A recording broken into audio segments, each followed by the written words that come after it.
Hey guys, what's up? And today we are going to be using something a little bit different. We're going to be taking a look at a loadout that I like to use for HvZ. For those of you who don't know, HvZ is called Humans vs. Zombies, and it's basically a big game where people start out as humans. Generally, you have a few starting zombies, and basically the zombies' objective is to tag all the humans, and the humans try to survive and complete missions. It's a really big game. Sometimes there's zombie objectives as well, and then there's special types of zombies depending on the game. But without going too far into it, that's the basic premise, and the zombies win when they tag all the humans, and the humans win if they're able to complete all the objectives and extract. Since I've been looking at a lot of other people's loadout videos, I thought it'd be really fun to sort of film my own. Probably take a few different loadouts, because I like to run different things for different games. Sometimes there's special rules that sort of gear what I'm running and what have you, but we're going to start today with my rival one. It's based off the Artemis, and we'll jump right into it. I would start with the Strife one. Generally, I like to run the Sharkmouth Strife you see on the back here. I've been running it for a few years, however, a lot of the stuff in it's pretty outdated, so I'm actually updating that with this new project, but it's been vigorously snowing outside for the past 2 or so days, so I'm going to have to wait until all that melts before I get to painting with this one. Loadout videos are fun because you can really see sort of more of the gear side of things, not just the blaster that people are running, but you get to see a lot of the cool gear and other stuff that maybe you wouldn't think about, or you could sort of see how the person's thinking with what they decide to put where and what they carry on them at all times. For the blaster, I chose the Artemis because it holds 30 rounds without reloading. You can shoot a few rounds while reloading just to top it off. And 30 rounds is really sort of great for a pump action blaster like this. You, as long as you let the zombies get close enough, in my opinion, you could pretty much hit them almost guaranteed every time. The rival rounds, especially the knockoff ones, do tend to curve as if you go too far out, unlike some of the other knockoff darts, like you have like the AccuFakes and the Waffle Heads are fairly accurate at a range. I find that the knockoff rivals aren't quite as accurate, so I generally like to let zombies get a lot closer to me and try to stun them that way when I play with this blaster. Going over the blaster itself, it is an Artemis, like I mentioned. It's not modified in any significant way, however, it does have some cosmetic modifications, being that the Nerf logos and other warning text was filled in, then painted it white, and then gave it a cartoon sticker bomb hydro dip just to stand out. The only other thing of note with the blaster is the Out of Darts 2.0 Artemis stock mounting point, and that's a 3D printed part from his store, and basically is better than the 1.0 because it has the two screws that screw into the blaster, so it's pretty solid. Actually, I find that the stocks themselves have more wiggle than the attachment point. However, I don't always run a stock on it because it can get a little cumbersome when you're running around all day. So other than the blaster, we have our HvZ bandana. This is just the standard one that we use at our school. I'm wearing a jersey for our school. We play a lot of different invitationals in upstate New York, and there's a pretty active scene for it, so most of the schools that play a lot, sort of, once one school got jerseys, pretty much all the other schools hopped on board. We all got jerseys, so when we go play each other's games, you sort of know who's who. And then mine has my name on the back. Moving on from there, the only other thing I really like to run with my HvZ loadout right now is a sort of general all-purpose drop leg sort of bag. Like I said, depending on your playstyle, you can run a lot of different things. I like to run this bag and keep it kind of light because I like to run around a lot. So, wear some nice sneakers, either, sweatpants or shorts, and then the jersey. And then I'll just run with this one bag. In the bag right now, I have... Just open it real quick. Got some socks just loose around there. These are good because you can't really jam a sock. It's a good last-ditch effort thing, and some games have things like tanks where you need to, or a certain type of zombie that can only be stunned with socks, not a blaster. So it's always good to have a few on you.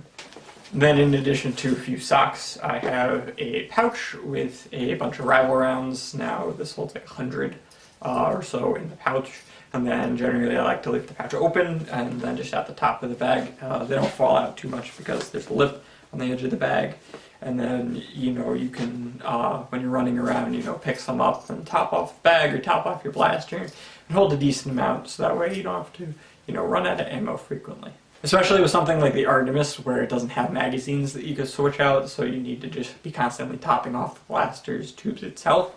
So something like this, like I said, is more geared towards this loadout, whereas if you had another blaster, you might want to run some extra magazines rather than just a whole bag of loose ammo.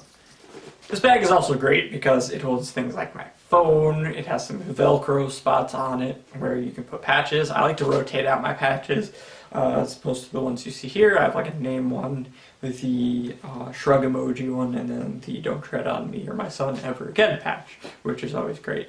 However, I have a whole board of patches that I've collected so far, and I'm hoping to expand in the future as we go. But I like to rotate out the patches so that we get some different ones in there. But yeah, I prefer having the one big pouch where, you know, you can hold everything, like a flashlight, phone, ammo, socks, or magazines, and things like that, as opposed to a bunch of different small ones. That's personal preference, really. So some potential upgrades to this would be adding this Chronos that I'm working on right now.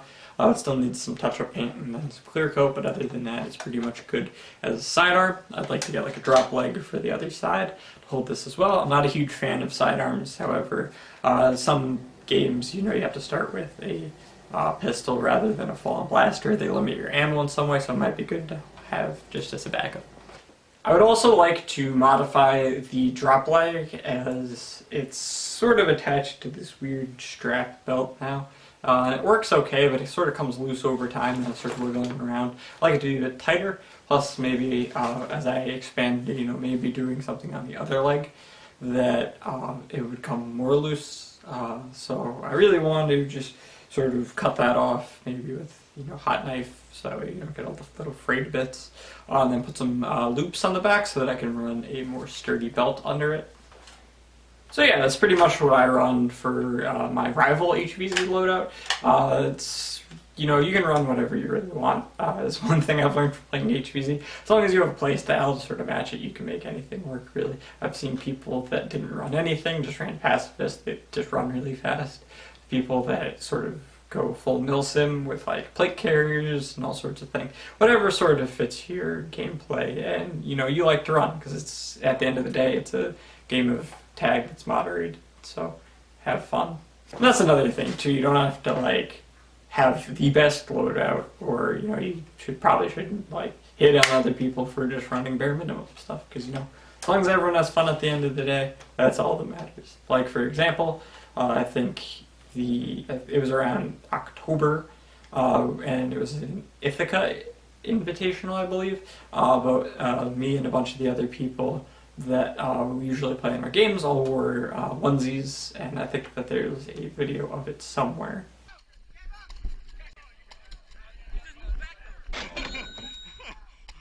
2, 3, 4, 5, 6, 7, 8, 9, 10, 11, 12, 13, 14, 15, 16, 17, 18, 19, 20, 21, 22. I totally made it to second. I think it was like the second last person in that invitational wearing this.